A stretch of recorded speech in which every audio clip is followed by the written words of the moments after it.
पूर्वी ते राम मंदिरच होतं, परंतु आक्रमकांनी ज्याच्यावर आपलं कब्जा मिळवलेला होता ती इमारत ज्या वर्षी जमीन दोस्त केली त्या वर्षी 1992 सालच्या कालसेवेला आम्ही गेलो. 92 साली जशी 90 सालची कालसेवा ही खूप अतिरेकी प्रकारची कालसेवा झाली, ज्यामध्ये अमानुष अत्याचार कालसेवकांवर झाले,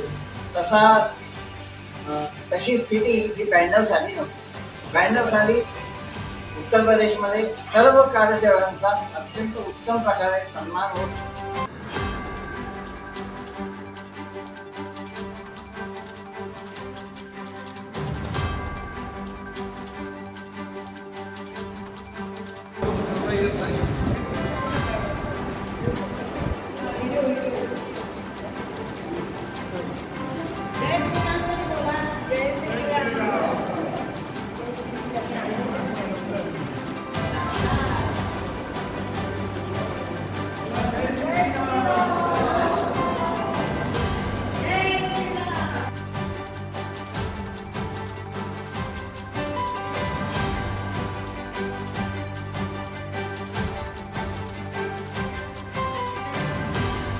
का होत असे मोती काढून जरी घेतले शिंपला बनता येत नसे.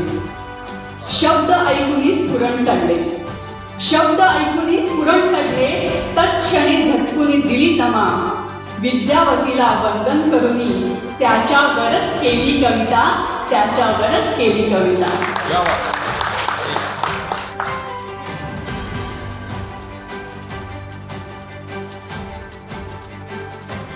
तर आपल्याला सगळ्यांना माहिती आहे की हे वर्ष निवडणुकीचं आहे आणि लोकसभेच्या जनरल इलेक्शन्स आणि त्याच्यानंतर विधानसभेच्या जनरल इलेक्शन्स याच वर्षात होणार आहेत आणि म्हणून या संक्षिप्त पुनरीक्षण कार्यक्रमाला फार महत्त्व आहे, ज्याला आपण समरी रिव्हिजनचा प्रोग्राम म्हणतो. तर ह्या मतदार याद्यांच्या अद्ययावतीकरणाचा हा जो संक्षिप्त पुनरीक्षण कार्यक्रम 27 ऑक्टोबरपासून सुरू झाला, त्याची सांगता आज होत आहे. आणि त्याची सांगता म्हणजे त्याची जी मतदार याद्या आहेत अंतिम, त्या आज प्रसिद्ध होत आहेत. ह्या मतदार याद्या मुख्य निवडणूक अधिकारी कार्यालयाच्या वेबसाईटवर भागनिहाय असतील, सेक्शननिहाय. त्याच पद्धतीने जिल्हाधिकारी कार्यालयाच्या वेबसाईटवर असतील. सर्व मतदार नोंदणी कार्यालयामध्ये उपलब्ध राहतील आणि मतदान केंद्र जिथे जिथे आहेत तिथेसुद्धा त्या डिस्प्ले केल्या जातील.